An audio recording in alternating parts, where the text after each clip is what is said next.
Hello दोस्तों, welcome back to my YouTube channel और मैं हूं नीलू। हम पढ़ रहे हैं एमपीपीएससी मेंस 2024 और 25 के लिए निर्माण आईएएस की बुक। यह पेपर 1 के पार्ट 1 की यूनिट 2 से संबंधित है, यानी यह मध्य प्रदेश का इतिहास एवं प्रमुख राजवंश है। इसके तहत हम अध्याय 1 से लेके अध्याय 6 तक कंप्लीट कर चुके हैं। हम उच्चकल्प वंश तक पढ़ चुके थे। इसके तहत हम प्रागैतिहासिक आर्य ऐतिहासिक मध्य प्रदेश देख चुके हैं। गर्दविल वंश, नागवंश, औलिंकर वंश, परिव्राजक वंश, उच्चकल्प वंश तक हम कंप्लीट कर चुके हैं। अब आज हम देखने वाले हैं गुर्जर प्रतिहार वंश। अगर आप लोग को वीडियो पसंद आए तो प्लीज़ लाइक करें, शेयर करें और चैनल को सब्सक्राइब करना ना भूलें। और ये जो पिछले वीडियो हैं ये सब आपको डिस्क्रिप्शन में मिल जाएंगे, तो आप लोग वहाँ से देख सकते हैं। और हमारे चैनल पर उद्यमिता की, जो कि पेपर 4 से संबंधित है, नया टॉपिक है जो कि, और मध्य प्रदेश के माफ़ कीजिए, जो दार्शनिक है पेपर 4 के वो, और मध्य प्रदेश की संवैधानिक व्यवस्था, मध्य प्रदेश का भूगोल जो कि प्री से संबंधित है, ये बुक वहाँ पे अपलोडेड है निर्माण आईएएस की, तो आप लोग चैनल की प्लेलिस्ट में जाके देख सकते हैं। आज हम गुर्जर प्रतिहार पढ़ने वाले हैं। चलिए स्टार्ट करते हैं। ये हमारा सिलेबस है जो कि मेंस की पेपर 1 के पार्ट 1 की यूनिट 2 से संबंधित है। इसके तहत हम प्राकृतिक एवं आर्य ऐतिहासिक मध्य प्रदेश कंप्लीट कर चुके हैं। अब हम मध्य प्रदेश के प्रमुख राजवंश में गर्दविल वंश पढ़ चुके हैं, नागवंश, औलिंकर वंश, परिव्राजक वंश, उच्चकल्प वंश पढ़ चुके हैं। अब हम आज गुर्जर प्रतिहार वंश को देखेंगे। फिर हमारे रह जाएंगे कलचुरी, चंदेल, परमार, तोमर, गौड़ और कच्छप घाट। इनको भी हम आगे वाले लेक्चर्स में कवर कर लेंगे। चलिए स्टार्ट करते हैं। गुर्जर प्रतिहार राजवंश, इस चैप्टर के अंतर्गत हम देखेंगे, इस अध्याय में हम पढ़ेंगे गुर्जर प्रतिहार वंश का उदय, जिसके तहत हम इसके शासक नागभट्ट प्रथम, काकुस्थ, देवराज, वत्सराज, नागभट्ट द्वितीय, रामभद्र, मेहरभोज प्रथम, महेंद्रपाल प्रथम, भोज द्वितीय, महीपाल प्रथम, महेंद्रपाल द्वितीय, इन सबको देखेंगे। साथ ही हम गुर्जर प्रतिहार वंश का पतन, गुर्जर प्रतिहार कालीन प्रशासनिक व्यवस्था, स्थानीय सुशासन, स्थानीय प्रशासन, नगरीय प्रशासन, सामाजिक स्थिति, आर्थिक स्थिति, धार्मिक स्थिति, स्थापत्य कला, प्रमुख मंदिर, प्रमुख मूर्ति, कन्नौज के लिए त्रिपक्षीय संघर्ष, गुर्जर प्रतिहार साम्राज्य के केंद्र के रूप में कन्नौज, स्मरणीय तत्व और कुछ संभावित प्रश्न भी देखेंगे। तो ये जो लेक्चर है, ये जो चैप्टर है, वह 2 पार्ट्स में डिवाइड रहेगा। आज के लेक्चर में हम देखेंगे गुर्जर प्रतिहार वंश का उदय और उसके प्रतिहार वंश के पतन तक। इतना जो पार्ट है ये हम आज कंप्लीट कर लेंगे। इसके बाद ये जो आगे का पार्ट होगा, प्रशासनिक व्यवस्था से लेके इस संभावित प्रश्न तक, ये हम नेक्स्ट वाली वीडियो में कवर करेंगे। चलिए स्टार्ट करते हैं। 7वीं सदी ईस्वी के पूर्वार्ध में हर्ष की मृत्यु के उपरांत उत्तर भारत में राजनीतिक अस्थिरता का वातावरण था। परिणामतः कन्नौज का साम्राज्य समाप्त हो गया एवं मगध, बंगाल और उड़ीसा अलग हो गए। इन परिस्थितियों का लाभ उठाकर उत्तर भारत की छोटी छोटी महत्वाकांक्षी राजनीति इकाइयों ने अपने पृथक पृथक राज्यों की स्थापना की और स्वतंत्र रूप से शासन करने लगे, किंतु अभी भी एक शक्तिशाली केंद्रीय सत्ता का अभाव था। अभी भी कोई केंद्रीय सत्ता नहीं थी, जिसके कारण उत्तर भारत का राजनीतिक जीवन शिथिल हो गया था। ऐसे धुंधले राजनीतिक परिदृश्य में कन्नौज की राजशक्ति के रूप में आयुध वंश का उदय हुआ, जिसने अल्पकाल तक शासन किया और अंततः संपूर्ण उत्तर भारत की राजशक्ति के केंद्र कन्नौज पर गुर्जर प्रतिहार वंश का स्थायी शासन स्थापित हुआ। कन्नौज साम्राज्य के अंतर्गत उस समय मध्य प्रदेश, उत्तर प्रदेश और राजस्थान के अधिकांश भूभाग सम्मिलित थे। अब हम गुर्जर प्रतिहार वंश का उदय देखेंगे। गुर्जर प्रतिहार वंश का प्रारंभिक इतिहास रहस्य में डूबा हुआ है। कुछ इतिहासकारों का मानना है कि ये गुप्त काल के बाद मध्य एशियाई क्षेत्र से भारत आए थे। तो कहाँ से आए थे? कुछ मानते हैं कि ये गुप्त काल के बाद मध्य एशियाई क्षेत्र से भारत आए और राजस्थान में बस गए। किंतु गुर्जर प्रतिहार के उदय या उत्पत्ति के संदर्भ में विभिन्न इतिहासकारों के द्वारा भिन्न भिन्न प्रकार के तर्क प्रस्तुत किए गए हैं। तो भिन्न भिन्न प्रकार के तर्क या फिर मत इतिहासकार इसके संबंध में देते हैं, जिसमें से कुछ प्रमुख तर्क निम्नानुसार है। तो अब हम ये जो विभिन्न मत हैं इनको हम एक एक करके देखेंगे। सबसे पहले देखेंगे परंपराएं। राजस्थान की प्राचीनतम परंपरा का दावा है कि गुर्जर प्रतिहारों का जन्म माउंट आबू राजस्थान में किए गए एक यज्ञ से हुआ था। इस यज्ञ में जन्मे अन्य वंश चालुक्य, परमार और चौहान थे। इसी कारण इन चारों राजवंशों को अग्निकुल भी कहा जाता है। तो इनकी ये जो परंपराएं है राजस्थान की, ये मानती हैं कि जो गुर्जर प्रतिहार है इनका जन्म माउंट आबू राजस्थान में हुआ था एक यज्ञ के दौरान, और जिससे जिससे गुर्जर प्रतिहार के साथ चालुक्य, परमार और चाहमान का भी जन्म हुआ था। इसलिए इन चारों राजवंशों को अग्निकुल भी कहा जाता है। अब नेक्स्ट देखेंगे स्वयं प्रतिहारों का दावा। प्रतिहारों का दावा है कि उन्हें प्रतिहार साहित्यिक अर्थ जिसका द्वारपाल होता है, तो साहित्यिक अर्थ क्या है प्रतिहार का? द्वारपाल कहा जाता है, क्योंकि उनके पूर्वज लक्ष्मण ने अपने भाई राम के द्वारपाल के रूप में कार्य किया था। नेक्स्ट है भौगोलिक या देशी उत्पत्ति।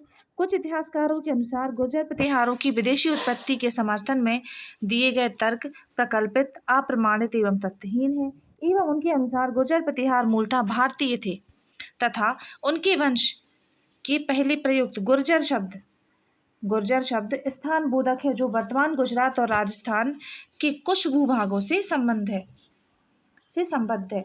उल्लेखनीय है कि आज भी गुजरात, राजस्थान और मध्य प्रदेश के मालवा और गोपाद्री, उत्तरी मध्य प्रदेश का ग्वालियर, भिंड, मुरैना, शिवपुरी, श्योपुर, दतिया और गुना जिलों का भूभाग, तो ये जो गोपाद्री है वह यह है, और क्षेत्र में गुर्जर नामक जाति बहुसंख्यक में निवास करती है एवं इस जाति के लोग अपना उपनाम भी गुर्जर लिखते हैं। गुर्जर प्रतिहार वंश के प्रमुख शासकों के उत्तराधिकारिता का क्रम देखेंगे अब हम, तो वह क्रम निम्नानुसार है।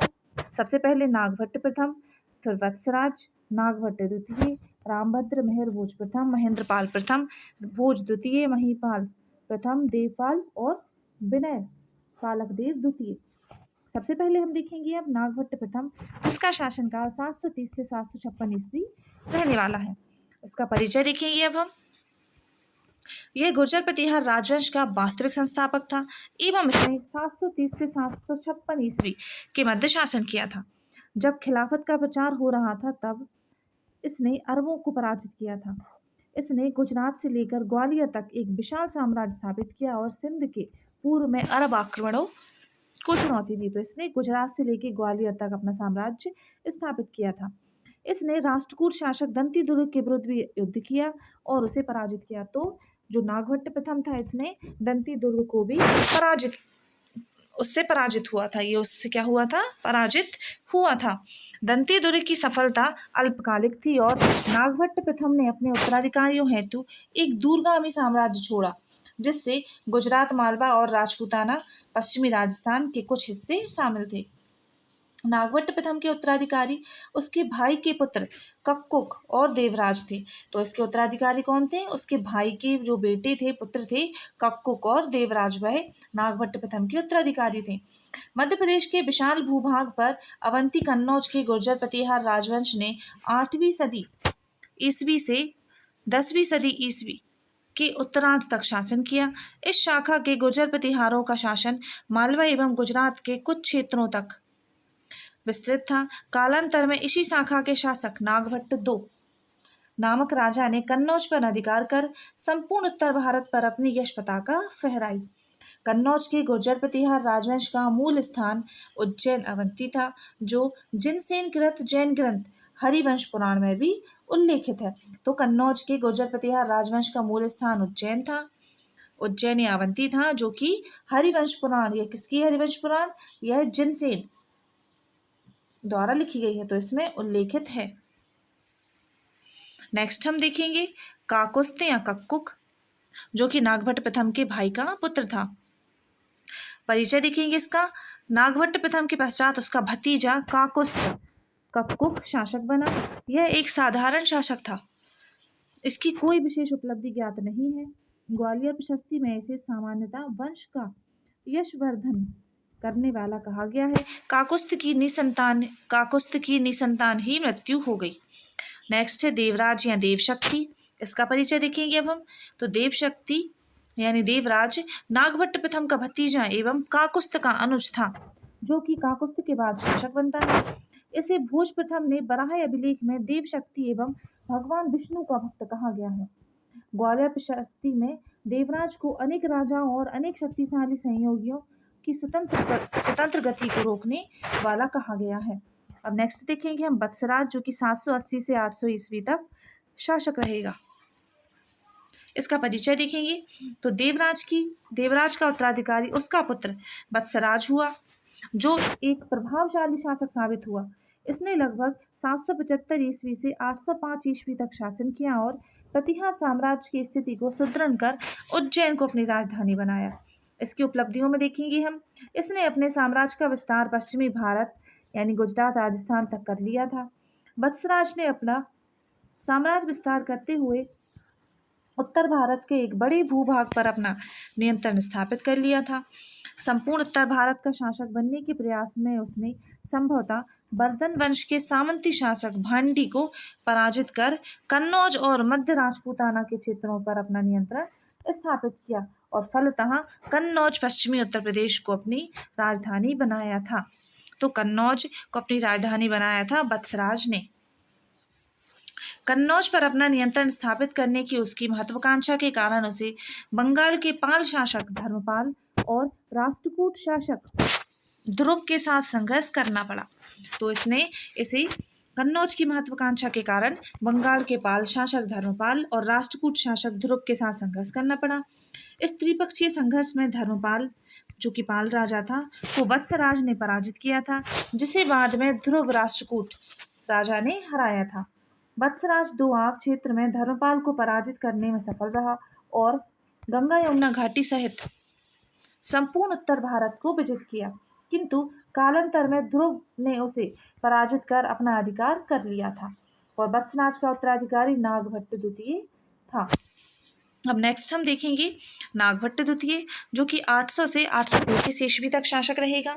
इसके परिचय में हम देखेंगे नागभट्ट द्वितीय वत्सराज का उत्तराधिकारी था तथा इसने 800 से 833 ईस्वी तक शासन किया तथा अपने साम्राज्य की खोई हुई प्रतिष्ठा को पुनः जीवित करने का कार्य किया था।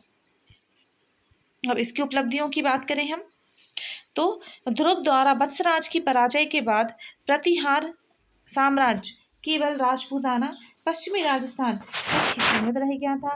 तो ध्रुव द्वारा जब वत्सराज को हराया गया तब प्रतिहार साम्राज्य केवल पश्चिमी राजस्थान यानी राजपूताना तक ही सीमित रह गया, किंतु नागभट्ट द्वितीय ने साम्राज्य विजय और विस्तार की नीति को अपनाते हुए सिंध, आंध्र, विदर्भ और कलिंग के शासकों को पराजित कर न केवल अपने साम्राज्य का विस्तार किया अपितु अपने साम्राज्य की खोई हुई प्रतिष्ठा को भी पुनर्जीवित किया।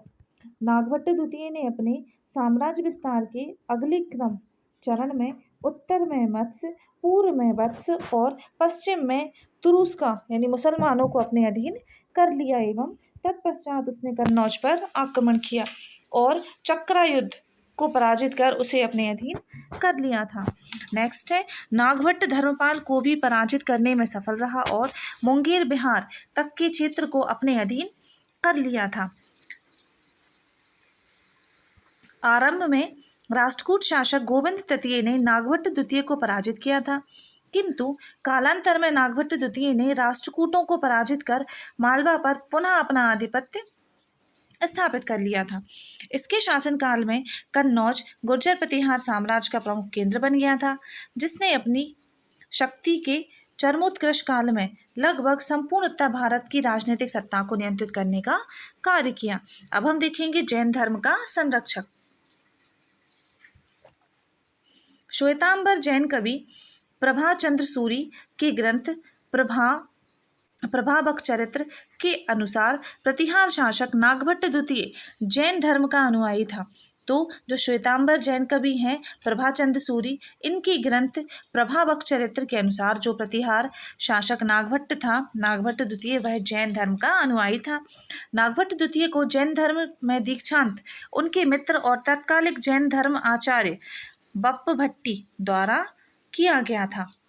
नागभट्ट द्वितीय ने बप्पभट्टी की प्रेरणा से कन्नौज व ग्वालियर में विशालकाय जिन मूर्तियों की स्थापना करवाई थी। जयानक कृत पृथ्वीराज विजय महाकाव्यम 5वां श्लोक के अनुसार नागभट्ट द्वितीय ने चाहमान गूबक की बहन कलावती से विवाह किया था। इससे स्पष्ट होता है कि शाकंभरी के चाहमान भी अधीनता स्वीकारते थे। समक्ष साक्ष्यों के आधार पर यह प्रमाणित होता है कि नागभट्ट का साम्राज्य हिमालय से नर्मदा नदी तक तथा गुजरात से लेकर बंगाल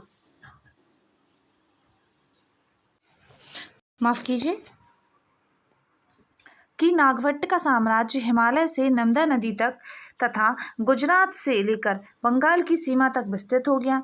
इस प्रकार वह अपने वंश का एक प्रतापी शासक था जिसने एक विशाल साम्राज्य की स्थापना की थी। नोट देखेंगे अब हम। विभिन्न साक्ष्यों के आलोक में ब्रह्मानंद देशपांडे ने नागभट्ट द्वितीय का शासनकाल 792 ईस्वी से 833 ईस्वी प्रस्तावित किया है। अब हम नेक्स्ट शासक देखेंगे रामभद्र, जो कि 833 से 836 ईस्वी तक शासक रहेगा। नागभट्ट द्वितीय के बाद उसका पुत्र एवं उत्तराधिकारी रामभद्र गुर्जर प्रतिहार वंश का शासक बना, जिसने 836 ईस्वी तक शासन किया। यह अत्यंत निर्बल शासक था, इसलिए वह मात्र 30 वर्षों तक शासक रह सका। रामभद्र भगवान वह 3 वर्षों तक शासक रह सका। रामभद्र भगवान सूर्य का परम भक्त था। वह राम और रामदेव के नाम से भी जाना जाता था। रामभद्र एक निर्बल शासक था, यही कारण है कि उसका साम्राज्य बिखरने लगा था। तो निर्बल होने के कारण उसका साम्राज्य बिखरने लगा था। रामभद्र के निर्बल शासक होने की जानकारी भोज प्रतिहार से संबद्ध निम्नलिखित अभिलेखों से मिलती है। तो ये अभिलेख इसकी जानकारी देते हैं कि यह निर्बल शासक था। विक्रम संवत 893 का बराह अभिलेख, विक्रम संवत 900 का दौलतपुर अभिलेख, विक्रम संवत 932 के चतुर्भुज मंदिर ग्वालियर अभिलेख। वस्तुतः उपर्युक्त अभिलेख रामभद्र के समय प्रसारित होने थे, परंतु राजनीतिक विघ्नों के कारण यह संभव नहीं हो सका और अंततः भोज के सुशासन काल में ये लेख प्रसारित किए जा सके। उक्त तथ्य इन्हीं अभिलेखों में उल्लेखित है। रामभद्र के शासनकाल में ग्वालियर एक महत्वपूर्ण राजनीतिक केंद्र था, क्योंकि इसके शासनकाल में ग्वालियर गुर्जर प्रतिहार साम्राज्य की दूसरी राजधानी के रूप में प्रतिष्ठित हुआ। अब नेक्स्ट देखेंगे हम मिहिर भोज प्रथम, जो कि 836 से 885 ईस्वी तक शासक होगा। परिचय देखेंगे इसका। तो रामभद्र का पुत्र था ये और उत्तराधिकारी। तो रामभद्र का पुत्र और उत्तराधिकारी मिहिर भोज प्रथम इस वंश का सर्वाधिक महत्वपूर्ण शासक हुआ, जिसका जन्म रामभद्र की रानी अप्पा देवी से हुआ था। मिहिर भोज ने अनेक उपाधियां धारण की, जैसे मिहिर, प्रभास, आदि बराय आदि। तो मिहिर भोज ने मिहिर, प्रभास और आदि बराय जैसी उपाधियां धारण की। दौलतपुर अभिलेख में उसे प्रभास, चतुर्भुज मंदिर ग्वालियर अभिलेख में आदि बराय तथा सागर ताल प्रशस्ति में मिहिर आदि उपाधियों से मंडित किया गया है। आदि बराय और मिहिर आदि उपाधियों के विश्लेषण से यह स्पष्ट होता है कि वह वैष्णव धर्मावलंबी था। मिहिर भोज के शासनकाल की जानकारी कल्हड़ की राजतरंगिणी तथा अरब यात्री सुलेमान के विवरणों से प्राप्त होती है। तो मिहिर भोज प्रथम की जो जानकारी है शासनकाल की, वह कल्हड़ की राजतरंगिणी से और सुलेमान के विवरणों से प्राप्त होती है। अब इसकी हम उपलब्धियां देखेंगे। सबसे पहले साम्राज्य सुदृढ़ीकरण। राजा बनने के उपरांत मिहिर भोज का पहला महत्वपूर्ण कार्य अपने साम्राज्य को सुदृढ़ एवं सशक्त बनाना था। इस क्रम में सर्वप्रथम उसने अपने पिता के निर्बल शासनकाल में स्वतंत्र हुए प्रांतों को पुनः अपने अधीन किया था।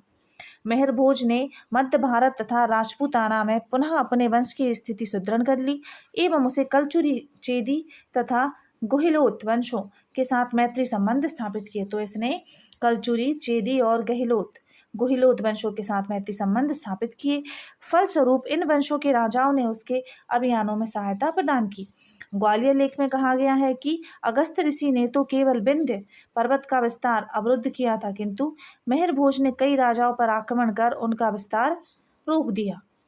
उत्तर भारत में किए गए मिहिर भोज के अभियानों में जो गोहिल वंशी हर्षराज है, जो उसका एक सामंत था, ने उसकी सहायता की थी। तो उत्तर भारत में किए गए मिहिर भोज के अभियानों में गोहिल वंशी हर्षराज ने उसकी सहायता की थी। चाटसू लेख के अनुसार उसने उत्तर भारत के राजाओं को परास्त कर मिहिर भोज को घोड़े उपहार स्वरूप दिए थे तथा उसी लेख में यह भी वर्णित है कि उसने गौड़ नरेश को भी पराजित किया था तथा पूर्वी भारत के शासकों से कर प्राप्त किया था। कलचुरी वंशी गुणाम बोधि देव मिहिर भोज का सामंत था। तो मिहिर भोज का सामंत कौन था? तो वह था गुणाम बोधि देव। पेहवा पूर्वी पंजाब। अभिलेख से यह ज्ञात होता है कि हरियाणा प्रदेश उसके राज्य में शामिल था। मिहिर भोज का एक खंडित अभिलेख दिल्ली के पुराने किले के समीप से प्राप्त हुआ है, जो कि वहाँ उसके अधिकार क्षेत्र का द्योतक है। नेक्स्ट देखेंगे हम BN पुरी के मतानुसार ऊना जूनागढ़ अभिलेख में उल्लेखित बलवर्मा मेहर भोज का काठियावाड़ में सामंत था। तो मेहर भोज का काठियावाड़ में सामंत कौन था? तो वह था बलवर्मा, जिसने अपने स्वामी की ओर से लड़ते हुए हूणों को हराया था। देवगढ़, झांसी तथा ग्वालियर में अभिलेखों से मेहर भोज का मध्य भारत पर अधिकार सिद्ध होता है। इस प्रकार अपने राज्यारोहण के पश्चात मेहर भोज ने अपनी राजनीतिक स्थिति को विभिन्न क्षेत्रों में काफी सुदृढ़ बना लिया था। मेहर भोज की पालों पर विजय देखेंगे अब हम। मेहर भोज के समय में ही प्रतिहारों की पालों के साथ पुरानी प्रतिद्वंदता चलती रही। मेहर भोज दो पाल राजाओं देवपाल और विग्रहपाल के समकालीन था। तो मेहर भोज था वह देवपाल और विग्रहपाल के समकालीन था।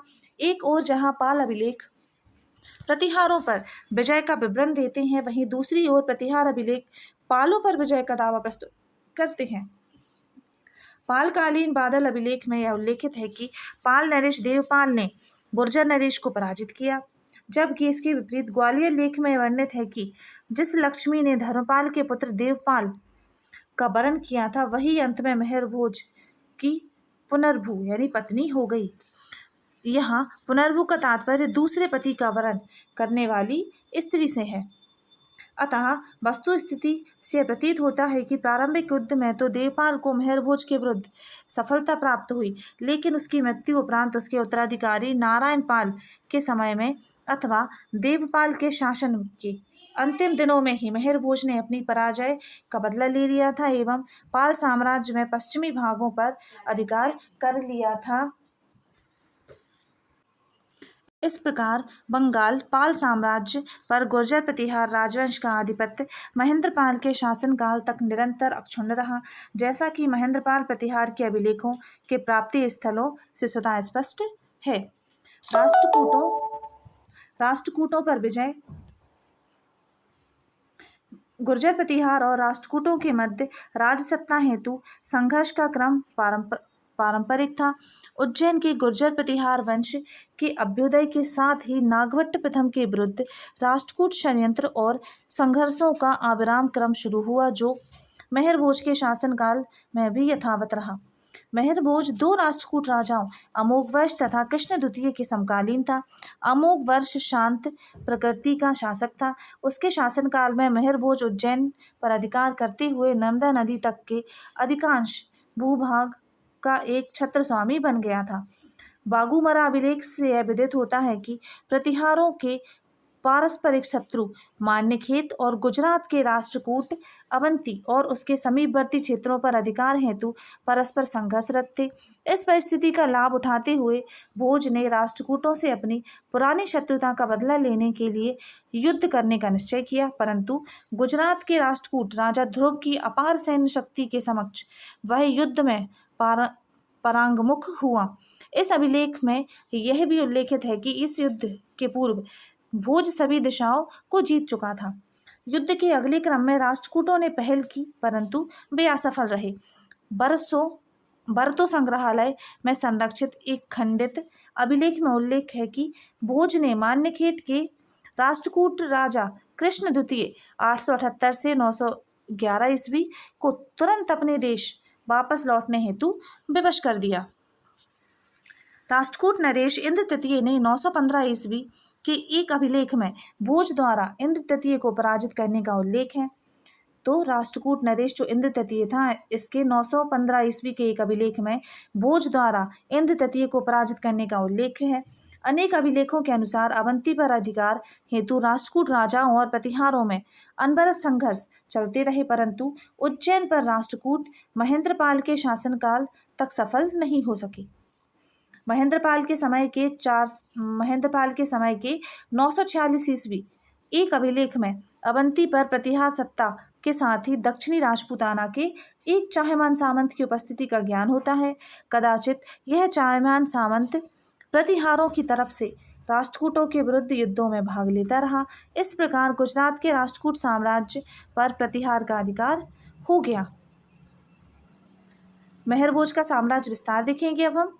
तो मेहर भोज के शासनकाल में गुर्जर प्रतिहार साम्राज्य उत्तर पूर्व में गोरखपुर से लेकर बिहार के कुछ भागों तक उत्तर पश्चिम में संपूर्ण पंजाब, मध्य में संपूर्ण उत्तर प्रदेश, पश्चिम में राजपूताना का एक विस्तृत क्षेत्र, दक्षिण में काठियावाड़ और दक्षिण में बुंदेलखंड और मालवा समेत नर्मदा की उत्तरी घाटी तक फैल गया एवं सीमाओं पर उसके सामंत सत्ता सुख का उपभोग करते थे। मेहर भोज ने कन्नौज को इस विशाल साम्राज्य की राजधानी बनाया। तो मेहर भोज ने कन्नौज को इस विशाल साम्राज्य की राजधानी बनाया तथा लगभग 50 वर्षों तक शासन किया। मेहर भोज वास्तव में गुर्जर प्रतिहारों का सर्वाधिक शक्तिशाली शासक था। तो गुर्जर प्रतिहारों का सर्वाधिक शक्तिशाली शासक मेहर भोज था। उसके शासनकाल का अरब यात्री सुलेमान ने बड़े उच्च शब्दों में वर्णन किया। सुलेमान के अनुसार भोज की विशाल सेना और अश्व सेना से बड़ी सेना किसी दूसरे राजा के पास नहीं है। वह अरबों का सबसे बड़ा शत्रु है। भारतीय राजाओं में सबसे बड़ा इस्लाम धर्म का कोई दूसरा शत्रु नहीं है, तो वह अरबों का शत्रु है और इस्लाम धर्म का सबसे बड़ा शत्रु है। वह अपार धन एवं ऐश्वर्य युक्त है। भारत में उसके अतिरिक्त कोई दूसरा नहीं है जो डाकुओं से इतना सुरक्षित हो।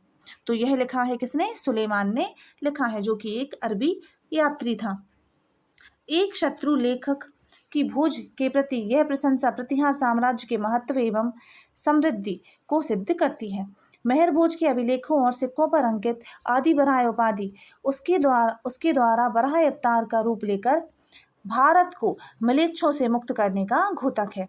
मेहर भोज को एक सामंत चंड महासेन चाहमान के धौलपुर अभिलेखों से ज्ञात होता है कि म्लेच्छ शासक उसकी आज्ञा का पालन करते थे, जो चर्मणवती चंबल नदी के किनारे राज्य कर रहा था। इसके सिक्कों के अग्रभाग पर अंकित बराहमुख भी इसी भाव को प्रकट करता है। उसने सन 885 ईस्वी तक गुर्जर प्रतिहार वंश पर शासन किया। अब नेक्स्ट हम देखेंगे महेंद्रपाल प्रथम, जो कि 885 से 910 ईस्वी तक शासक होगा। इसका परिचय देखें तो मेहर भोज प्रथम के बाद उसकी पत्नी चंद्रभट्टारिका देवी से उत्पन्न उसका पुत्र महेंद्रपाल प्रथम 855 से 910 ईस्वी कन्नौज के राज सिंहासन पर आसीन हुआ। उसने न केवल अपने पिता से उत्तराधिकार में प्राप्त साम्राज्य को अक्षुण्ण बनाए रखा, अपितु पूरब में उसका विस्तार भी किया। तो महेंद्रपाल प्रथम ने पूरब में अपने शासन का विस्तार किया। उपलब्धियों की बात करेंगे तो महेंद्रपाल प्रथम के शासनकाल एवं उसकी उपलब्धियों की जानकारी उसके द्वारा प्रसारित किए गए तथा उसके सामंतों के द्वारा जारी किए गए अनेक अभिलेखों से मिलती है। महेंद्रपाल के शासनकाल से संबंधित अनेक अभिलेख दक्षिणी बिहार तथा बंगाल के कई स्थानों से प्राप्त हुए हैं। इन अभिलेखों में से परम भट्टारक, महाराजाधिराज, परमेश्वर आदि उपाधियों से विभूषित किया गया है। तो क्या क्या उपाधियां हैं? परम भट्टारक, महाराजाधिराज और परमेश्वर। अब हम राजनीतिक उपलब्धियों की बात करेंगे तो महेंद्रपाल ने विरासत स्वरूप प्राप्त साम्राज्य को न केवल सुरक्षित किया अपितु उसका विस्तार भी किया, जो उसके बंगाल और बिहार के कई स्थानों से प्राप्त अभिलेखों से स्वतः स्पष्ट होता है। ये अभिलेख उसके शासन के दूसरे वर्ष से लेकर 19वें वर्ष तक के हैं। महेंद्रपाल ने पाल नरेश नारायण पाल को पराजित कर पूर्वी भारत के आंतरिक क्षेत्रों पर अधिकार स्थापित किया था, जो उसके पहाड़पुर राजशाही बंगाल से प्राप्त अभिलेख से ज्ञात होता है। वह पाल साम्राज्य को जीतकर जीवन पर्यंत उसका अधिपति बना रहा। काठियावाड़, पूर्वी पंजाब, झांसी तथा अवध से प्राप्त उसके अभिलेख इन क्षेत्रों पर उसके साम्राज्य विस्तार की पुष्टि करते हैं। काठियावाड़ के चालुक्य शासक उसके सामंत थे, जिसकी पुष्टि पूर्णा अभिलेख से भी होती है। यहाँ से 893 ईस्वी और 897 ईस्वी के 2 अभिलेख प्राप्त होते हैं, जिनमें चालुक्य नरेश बल वर्मा तथा उसके पुत्र अवंती वर्मा का उल्लेख महेंद्रपाल प्रथम के सामंत के रूप में किया गया है। कुछ इतिहासकारों के अनुसार मालवा का परमार शासक बागपति भी महेंद्रपाल की अधीनता स्वीकार करता था, क्योंकि बागपति अपनी सेना के साथ गंगा सागर तक पहुंचा था, जो उस क्षेत्र पर शासन करने वाले किसी राजा के बिना असंभव था। उस राजा को विद्वानों ने महेंद्रपाल के रूप में ही पहचाना है। उदयपुर प्रशस्ति के 10वें श्लोक में बागपति की गंगा सागर यात्रा का उल्लेख मिलता है। पेहवा हरियाणा से प्राप्त अभिलेखों द्वारा उसका साम्राज्य हरियाणा तक विस्तृत ज्ञात होता है। इसकी सांस्कृतिक उपलब्धियां देखेंगे हम। महेंद्रपाल का शासनकाल शांति, सुख, समृद्धि और वैभव का काल था।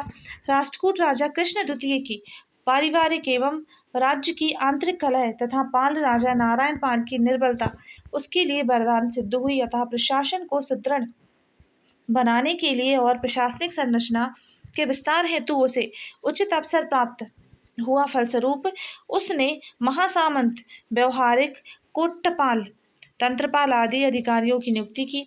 साहित्य और कला के क्षेत्र में भी शांत वातावरण के कारण अपूर्व उन्नति हुई। मंदिरों, तरुणादित्य सूर्य और मूर्तियों, बौद्ध देवी तारा की सृजना हुई। राजशेखर नामक कवि द्वारा कर्पूर मंजरी, विद्वशाल भंजिका, बाल रामायण, बाल भारत और प्रचंड पांडव आदि नाट्यों की रचना महेंद्रपाल के शासनकाल में ही की गई। तो जो राजशेखर थे, इनने कर्पूर मंजरी, विद्वशाल भंजिका, बाल रामायण, बाल भारत और प्रचंड पांडव आदि नाट्यों की रचना महेंद्रपाल के शासनकाल में की। तथा इसी के शासनकाल में काव्य मीमांसा, जो कि साहित्य शास्त्र है, भुवन कोश और हरविलास नामक काव्य ग्रंथों की ललित रचनाएं भी हुई। ग्वालियर के पास नरेसर, बटेसर, तिलोरी आदि स्थलों पर शैव शाक्त वैष्णव आदि धर्मों से संबद्ध अनेक मंदिरों का निर्माण किया गया। देवगढ़ और विदिशा जिले के स्थलों पर भी मंदिर बनवाए। इस प्रकार महेंद्रपाल प्रथम ने एक अत्यंत विस्तृत साम्राज्य पर शासन किया। उसने जीवन पर्यंत अपने शत्रुओं को दबा कर रखा। महेंद्रपाल न केवल एक महान विजेता एवं साम्राज्य निर्माता था, अपितु एक कुशल प्रशासक एवं विद्या और साहित्य का महान संरक्षक भी था। उसकी राजसभा में प्रसिद्ध विद्वान राजशेखर निवास करते थे, जो गर्वपूर्वक स्वयं को महेंद्रपाल का गुरु और उपाध्याय बताते थे। महेंद्रपाल प्रथम ने लगभग 915 ईस्वी तक शासन किया। महेंद्रपाल के शासनकाल में कन्नौज ने एक बार पुनः वही गौरव और प्रतिष्ठा प्राप्त कर ली थी जो हर्षवर्धन के काल में उसे प्राप्त थी। यह नगर हिंदू सभ्यता एवं संस्कृति का एक केंद्र बन गया था तथा शक्ति और सौंदर्य में इसकी बराबरी करने वाला तत्कालीन कोई दूसरा नगर नहीं था।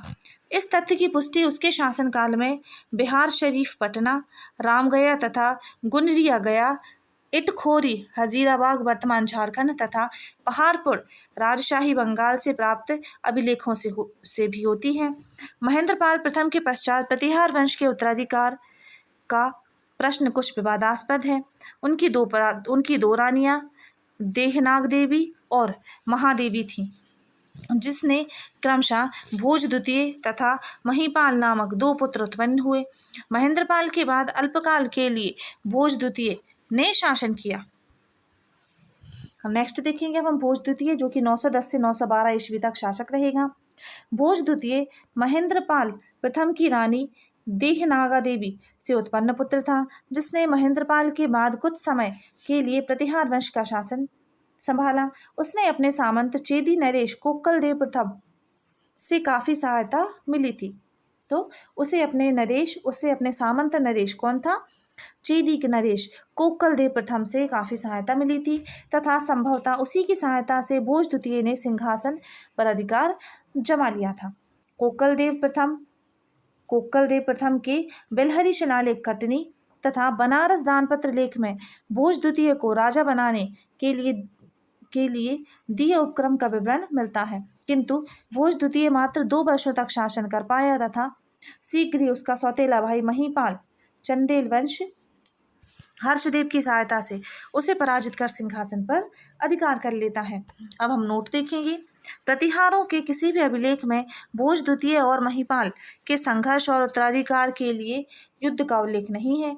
यह सिर्फ धंग के खजुराहो अभिलेख से ही ज्ञात है। अतः कई विद्वानों के अनुसार दोनों का संघर्ष संभवतः युद्ध स्तर पर हुआ प्रतीत नहीं होता है। अब हम महीपाल प्रथम देखेंगे, जो कि 912 से 945 तक शासक रहने वाला है। परिचय देखें। महीपाल गुर्जर प्रतिहार राजा महेंद्रपाल की महादेवी नामक दूसरी रानी का पुत्र था, जो 912 ईस्वी में इस राजवंश के सिंहासन पर आसीन हुआ।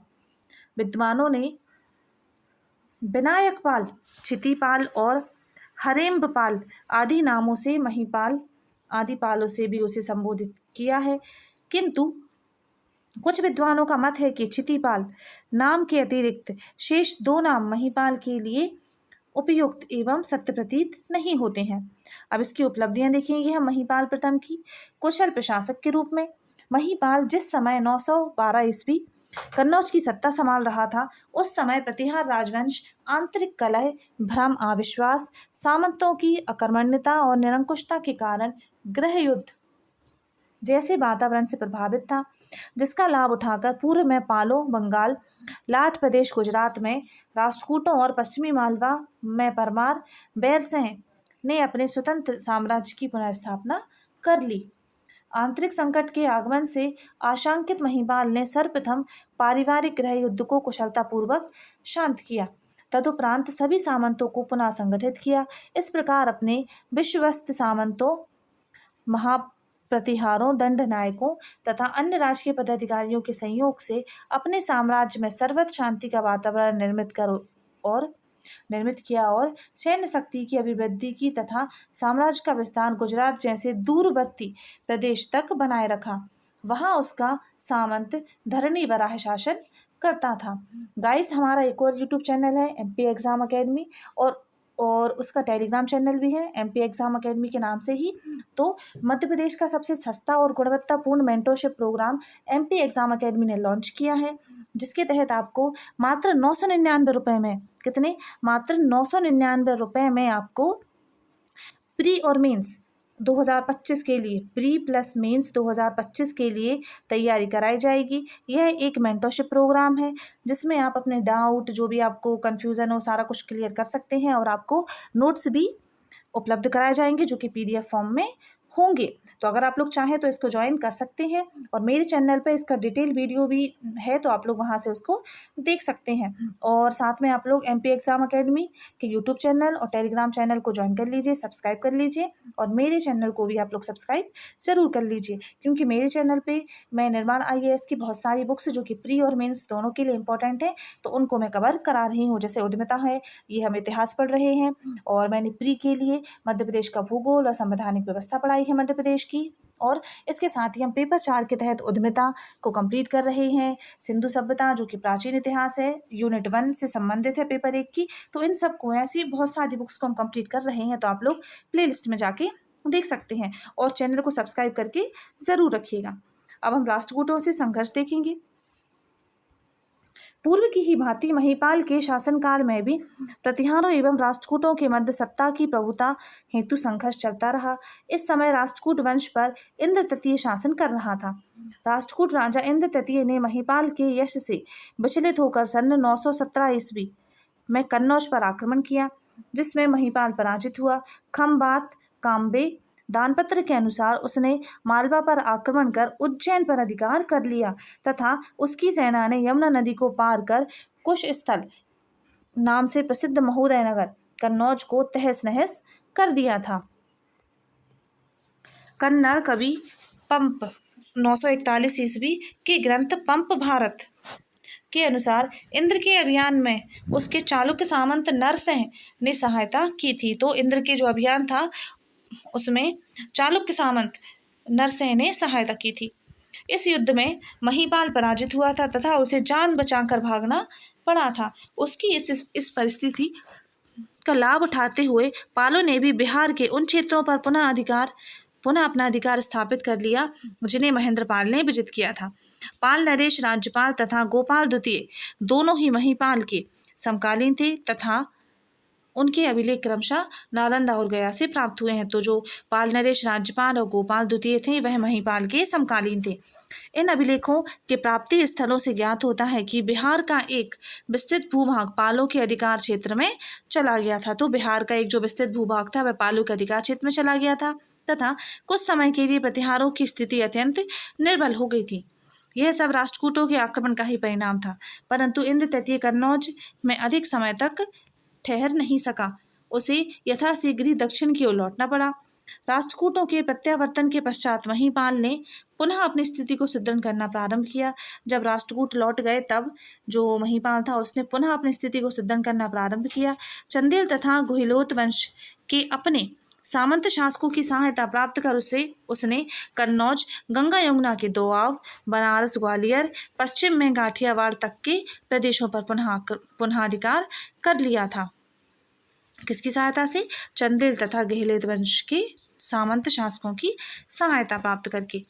राष्ट्रकूट नरेश कृष्ण तृतीय के देवली अभिलेख एवं करहाट अभिलेख से ज्ञात होता है कि कृष्ण तृतीय ने उत्तर भारत पर लगभग 940 ईस्वी में आक्रमण कर कालिंजर और राष्ट्रकूट के दुर्ग पर अधिकार कर लिया था।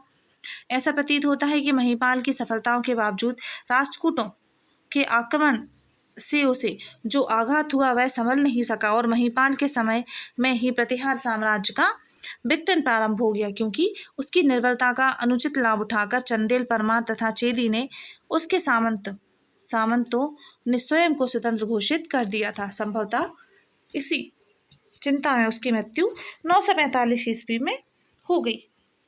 महिपाल का साम्राज्य विस्तार एवं विजय देखेंगे। अब हम राष्ट्रकूट नरेश इंद्र तृतीय के दक्षिण वापस लौटने की स्थिति का उचित लाभ उठाते हुए महिपाल ने पुनः अपने राज्य एवं उसके आसपास के क्षेत्रों पर अधिकार कर लिया था।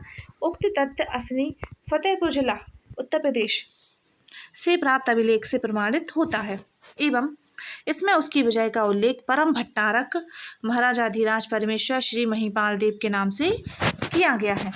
इस प्रकार महिपाल ने अपने खोए हुए राज वैभव को पुनः प्राप्त किया और एक शक्तिशाली राजा के रूप में पुनः प्रतिष्ठित हुआ तथा अपने साम्राज्य का विस्तार करते हुए अनेक क्षेत्रों को विजित किया।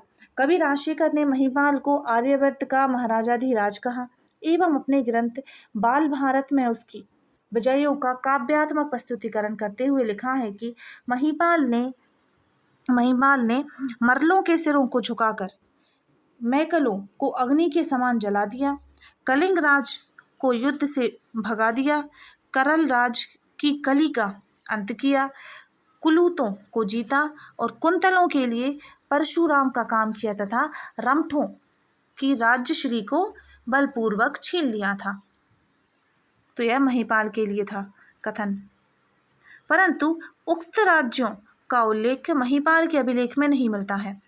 उक्त राज्य वर्तमान हिमाचल प्रदेश, उत्तराखंड, पंजाब, मध्य प्रदेश के अमरकंटक क्षेत्र तथा केरल और उड़ीसा इत्यादि प्रांतों में स्थित थे। यद्यपि राजशेखर का यह विवरण काव्यात्मक है, तथापि इसमें कोई संदेश नहीं है कि उपरोक्त प्रदेशों में से अधिकतर पर पहले से ही प्रतिहारों का अधिकार था। संभव है कि महिपाल की संकटग्रस्त स्थिति का लाभ उठाते हुए इसमें से कुछ राज्यों में अपनी स्वाधीनता घोषित कर ली हो तथा शक्तिशाली होते ही महिपाल ने पुनः इन पर अपना अधिकार कर लिया हो। तात्कालिक राष्ट्रकूट भी निर्बल स्थिति में थे। उनका शासन गोविंद चतुर्थ अयोग्य एवं विलासी था। तो उनका शासक गोविंद चतुर्थ अयोग्य और विलासी था। क्षेमेश्वर कृत चंड कौशिकम नामक नाटक के आधार पर कुछ विद्वानों ने महिपाल की कर्नाटक पर विजय की संभावना व्यक्त की है। तदनुसार चंद्रगुप्त ने चाणक्य नीति का पालन करते हुए नंदों को पराजित कर पाटलिपुत्र को जीता था एवं करकाट के पुनर्जात नंदों का वध करने के लिए वह महिपाल के रूप में अवतरित हुआ था। कहला अभिलेख के अनुसार महिपाल के कलचुरी सामंत भामान ने धारा नगरी को जीतकर यश प्राप्त किया था। भामान सरयू पार की कलचुरी शाखा का एक प्रतिहार सामंत था जो भुज के समय से ही वहां राजरत था। एक फारसी भूगोलविद के ग्रंथ हुदूद उल आलम 10वीं सदी से जानकारी मिलती है कि भारत के अधिकांश शासक कन्नौज की राय की आज्ञा शिरोधार्य करते थे। उपर्युक्त साक्ष्यों से ज्ञात होता है कि महिपाल के शासनकाल में प्रतिहारों के शत्रुओं ने राष्ट्रकूटों तथा अरब प्रमुख थे। तो प्रतिहारों के शत्रुओं में राष्ट्रकूट और अरब प्रमुख थे, जिसके विरुद्ध महिपाल ने कूटनीति पूर्वक सैन्य अभियान कर न सिर्फ अपनी खोई हुई प्रतिष्ठा को पुनर्प्राप्त किया बल्कि प्रतिहार साम्राज्य का विस्तार एवं सुदृढ़ीकरण भी किया। अब हम देखेंगे नेक्स्ट महेंद्रपाल द्वितीय। इसका परिचय देखेंगे हम। महेंद्रपाल द्वितीय महिपाल के पश्चात गुर्जर प्रतिहार राजवंश का शासक बना, जो महिपाल विनायक पालदेव की रानी प्रसाधन देवी से उत्पन्न पुत्र था। महेंद्रपाल द्वितीय ने अपने पूर्वजों की ही भांति अवंती मालवा के क्षेत्र पर शासन किया था। उपलब्धियां देखेंगे इसकी हम। महेंद्रपाल द्वितीय एक योग्य एवं दानशील शासक था। इस तथ्य की पुष्टि उसके प्रतापगढ़ अभिलेख से होती है। प्रतापगढ़ अभिलेख में उल्लेखित है कि दसपुर मंदसौर में स्थित एक ग्राम को दान में दिए जाने का उल्लेख है। इससे स्पष्ट होता है कि महेंद्रपाल के शासनकाल तक प्रतिहारों का मालवा क्षेत्र पर अधिकार पूर्ववत बना रहा एवं उक्त अभिलेख से यह भी ज्ञात होता है कि दक्षिणी राजपूताने के प्रतापगढ़ नामक स्थान पर उसका महेंद्रपाल द्वितीय चाहमान वंशीय सामंत इंद्रराज शासन करता था। प्रतापगढ़ अभिलेख अत्यंत महत्वपूर्ण था क्योंकि इसमें महेंद्रपाल के वंश वृक्ष का विवरण अंकित है। अभिलेखीय साक्ष्यों के परीक्षण से ज्ञात होता है कि महेंद्रपाल द्वितीय के पश्चात 960 ईस्वी तक प्रतिहार वंश में 4 शासक हुए। देवपाल 948 से 949 ईस्वी, विनायकपाल द्वितीय 953 से 954 ईस्वी, महीपाल द्वितीय 955 ईस्वी तथा विजयपाल 960 ईस्वी। ये चारों शासक गुर्जर प्रतिहार वंश के सर्वाधिक निर्बल शासक हुए। इन शासकों के शासनकाल में प्रतिहार साम्राज्य की निरंतर अवनति होती रही एवं यशपाल 1024 से 1036 ईस्वी प्रतिहार वंश का अंतिम शासक था।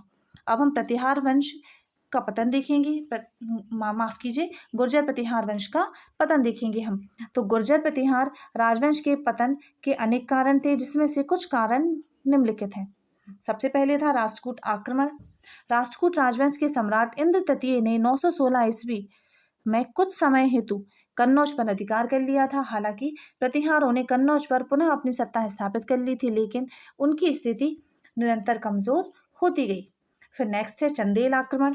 गुर्जर प्रतिहारों ने अपने सामंतों के हाथों राजस्थान पर नियंत्रण खो दिया और चंदेलों ने 950 ईस्वी के आसपास ग्वालियर के रणनीतिक किले पर अधिकार कर लिया था। अब नेक्स्ट है गजनवी का आक्रमण। गजनी के महमूद ने 1018 ईस्वी में कन्नौज पर अपना अधिकार कर लिया। परिणाम स्वरूप प्रतिहार शासक राज्यपाल कन्नौज छोड़कर भाग गया। गजनवी के आक्रमण के पश्चात शाही प्रतिहार राजवंश कई छोटे छोटे राज्यों में विभक्त हो गया। सामंत देखेंगे अब हम। गुर्जर प्रतिहार साम्राज्य की अस्थायी कमजोरी का लाभ उठाकर इस साम्राज्य के कई सामंतों ने अपने स्वतंत्र राज्यों की स्थापना कर ली। इन स्वतंत्र राज्यों की स्थापना करने वाले विभिन्न सामंतों ने मालवा के परमार, बुंदेलखंड के चंदेल, महाकौशल के कलचुरी, हरियाणा के तोमर और शाकंभरी के चाहमान शामिल थे। प्रतिहार राजवंश की ये नवनिर्मित शाखाएं क्षेत्र विस्तार हेतु परस्पर आपस में लड़ती रहीं और इनमें से एक शाखा ने 14वीं शताब्दी तक मंडोर पर शासन किया। प्रतिहारों की इस शाखा का राठौड़ वंश के राव चूड़ा के साथ वैवाहिक संबंध था और उसने राव चूड़ा को दहेज में मंडोर दे दिया था। हम यहाँ तक कंप्लीट कर चुके हैं। अब ये प्रशासनिक व्यवस्था है, तो इससे लेके पूरा एंड तक हम देखेंगे नेक्स्ट वाले वीडियो में। तो नेक्स्ट वाले वीडियो में हम इसको कंप्लीट कर लेंगे। अगर आप लोग को वीडियो पसंद आ रहा है तो प्लीज़ लाइक करें, शेयर करें और चैनल को सब्सक्राइब करना ना भूलें। और आप लोग ये पढ़ रहे हैं, इसके साथ साथ इनके नोट्स भी बनाते जाएँ, ताकि जब आप लोग मेंस के टाइम इनको रिवाइज करें तो बहुत ज़्यादा आसानी हो सकती है आपको। तो चलिए मिलते हैं नेक्स्ट वीडियो में। Thanks for watching.